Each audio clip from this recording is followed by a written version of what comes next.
on with this colorism conversation, do you think Black women perpetuate colorism? In what aspect? In different ways. Perpetuate it as far as help instigate it.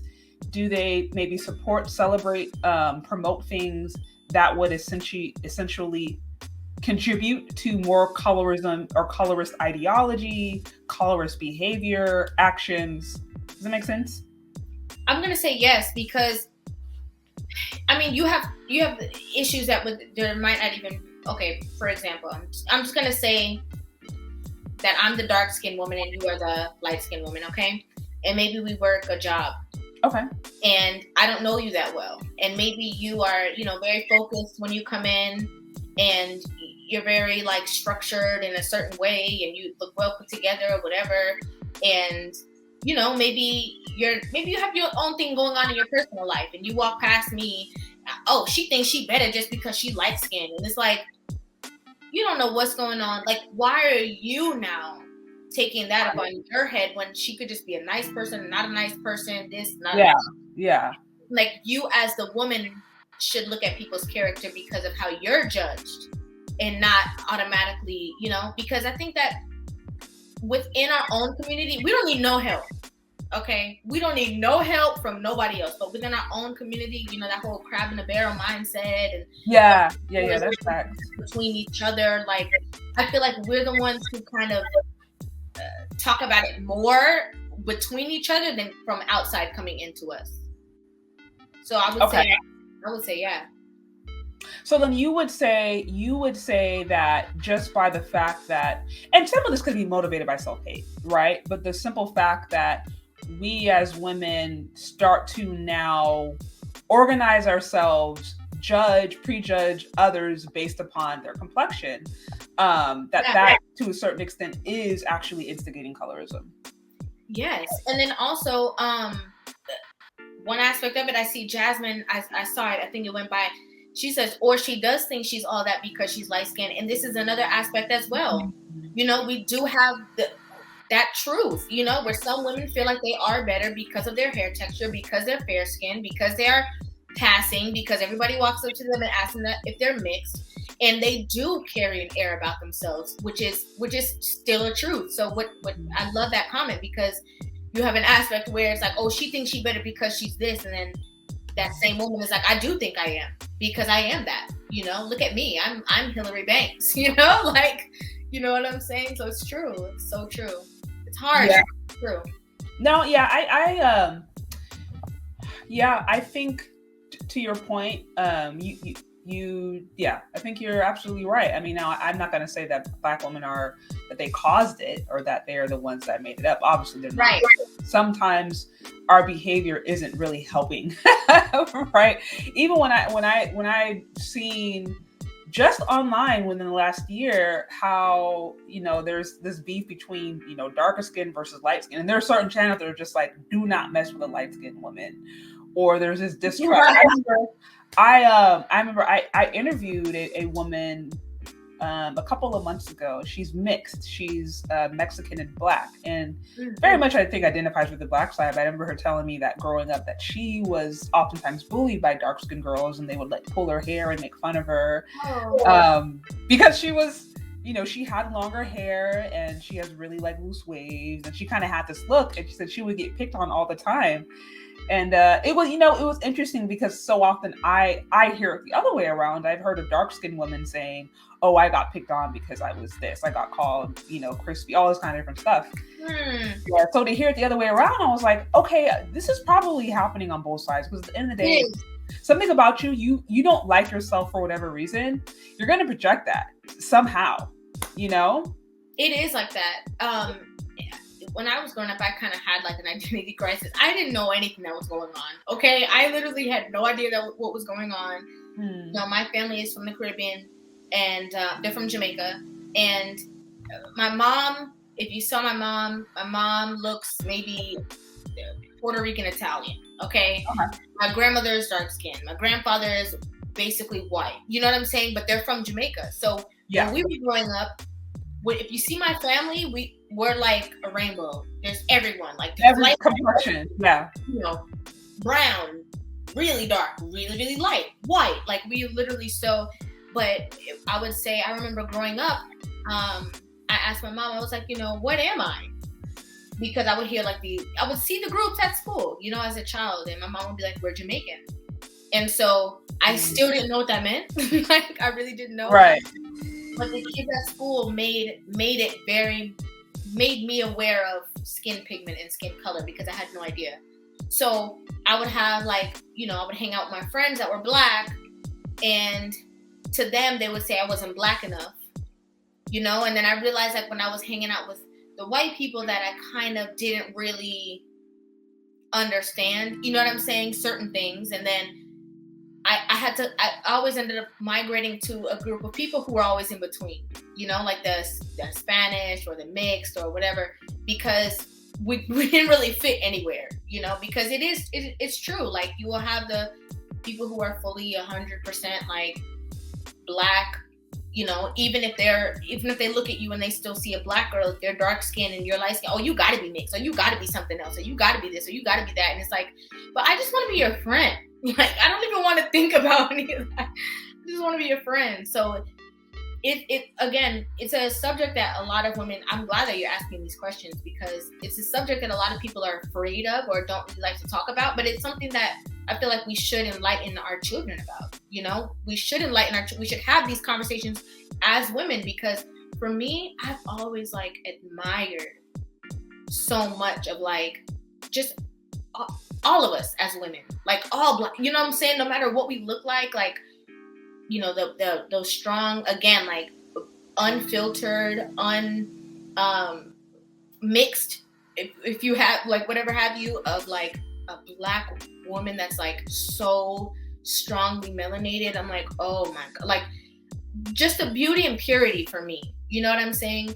Whereas a lot of them have a certain mentality and they feel like, well, you're better because you're this. I'm like, no, but you're literally beautiful though. You don't have imperfections. You're finding beauty in something that looks a little different. But I always say, you can get some people who want to have a mixed baby. That does not mean that this baby's going to be beautiful. Okay? I'm just being honest. I'm not trying to be mean. I'm just trying to be real with that. Just because a baby is mixed with a certain hair texture don't mean that your baby is a supermodel. Yeah, I remember growing up, that was it. You wanted to be mixed. You did not want to be just black. You wanted to have something in there. Everybody was claiming. You would have people that was dark as night claiming they was part Cherokee or their grandma was Cherokee Indian. No, I'm sorry. You are just black. Stop. Right. No, I hear you. It really is layered, and I think it's interesting. I saw a comment in there saying, "With black men did not invent colorism," which, yes, to your earlier point, yes. Now there's men and there's women who do perpetuate colorism. We've seen colorist remarks. We've seen entertainers say colorist remarks. We've seen male entertainers, and we've seen female entertainers. So we know within the black community there are people on both sides who perpetuate colorism. It is what it is. But you going back to the study that I showed, I've had conversations about this with men who are just like, okay, so are you going to turn down a black woman because she's dark? Because she's too dark? And most of them, of course, guys usually have their preference, right? They're going to have, every guy has their preference, but I'm like, if a woman is attractive at the end of the day, she's attractive, period. It don't matter if she's dark, or if she's really, really light, it's right. You're pretty, you're pretty. And right. I mean, I've seen, if we think of some of the popular black supermodels, usually they're really dark. They're not going for really the brown skin as much. They're going for really dark or ethnically ambiguous. You're not really seeing any of the spectrum as far as the models I can think of that are really popular. So, it's something. It is something. But if you guys are here, please get those likes up. Get those likes up, share this, tag it with anybody you think may find it interesting. Also, show support to the CASHAPP, or you can also find me on Venmo or CASHAPP, ChezCharde. Also, if you have a CASHAPP or anything, please let me know. I want to make sure I add it to the description so people can support the channel as well. Send it to you in the back. Yes, but yeah, this has been a good, this has been a good conversation regarding colorism. As we know, it's very much real, and I think women more in particular, it does impact men, obviously, but I think the way that it impacts women, I think, is so unique because whether or not we agree or disagree, like it or don't like it, we are largely judged by the way that we look, and so I think for that reason, that's why you see women, Black women in particular, really just hammering that over and over and over and over again. But I do think it's important to know, like, we cannot blame colorism on Black men. They're not the colorism, and in very many instances, we're not really the perpetuators of it. I think sometimes, like when I think of this whole anti-Black male divestiture movement that I see, I think that's one of the biggest ways to promote colorism, because how do you complain about Black men being colorist, right? And then you specifically go after white guys, and then you create mixed children that you don't like because they're light. So I think those kinds of things, we as Black women, we're doing that. Black men ain't got nothing to do with that. So like I said, Chardé, I have to tell you, I have to tell you, when I first came on your channel and we had that whole meetup, that was the first time I ever heard of the word divestors. Oh, really? I had no idea what we were talking about until the conversation kept going. I'm like, oh, that's what you're talking about? What do you mean? And like, so yeah, like I'm honestly baffled at the way that the conversations are going. Like, like if you can't get down with this, I'm gonna go over here with this person and this, and I'm like, this is who the same aspect that women try to say, like, oh, if a man doesn't like a dark-skinned woman, oh, he don't like his mom. And it's like, but you're a Black woman and you don't like Black men, so do you not like your dad? Right. To be fair, I was newer myself to the divestiture movement. I found out about it more by default, not necessarily. And then when I started noticing was that some of the larger channels, really, really large popular female channels, like I would kind of hear this word come up and I was like, oh, and at first I was kind of like, divesting, okay. And me personally, I don't have any issues with interracial dating or marriage. So I was like, okay, not a big deal. But then I started to notice that there were certain just ideas that I thought were really, really harmful that were associated with this term divesting. And that's where I was just like, something is off here.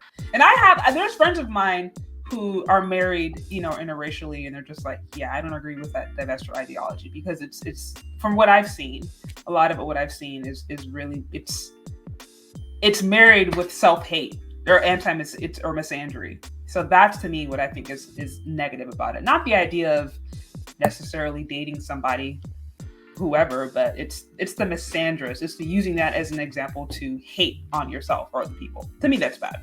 I agree, and I also feel like, you out there and listen, it's hard enough, okay? Life is hard enough. So if you find somebody that you love and you connect with, who is anybody to tell you? However, I did a reaction video to something about like divestment or interracial relationships, and I never gave my own opinion, okay? I just did a reaction. I always am very unbiased, and I just, talk to facts, and people were so angry with me, like, people wanted me to either go completely against it or they wanted me to completely, and I'm like, hey, I was just doing a reaction. But for me, one of the aspects that I feel like is important, and for the people who do have a problem with the whole divestment, interracial dating, this is one aspect that I completely understand.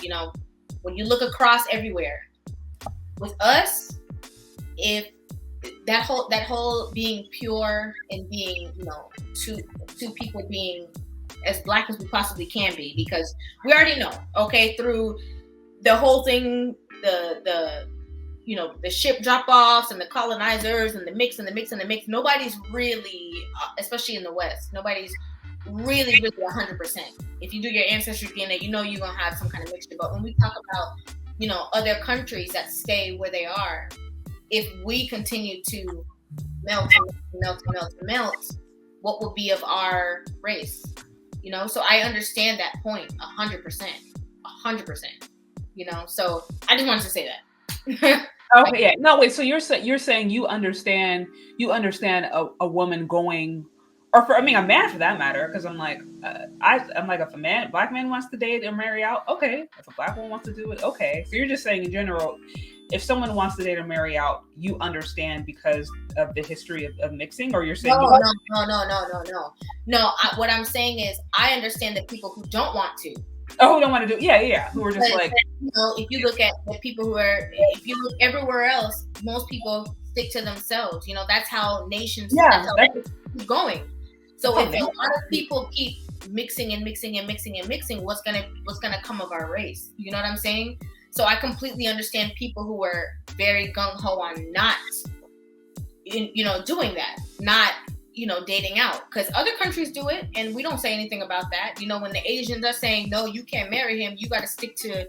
Oh, I had a friend who told me she was a Chinese woman, and she was dating a black guy. No longer is doing so, but at the time she was like, man, like I'm kind of scared to take this anywhere, because if I take him home to mom, I'm going to lose my inheritance.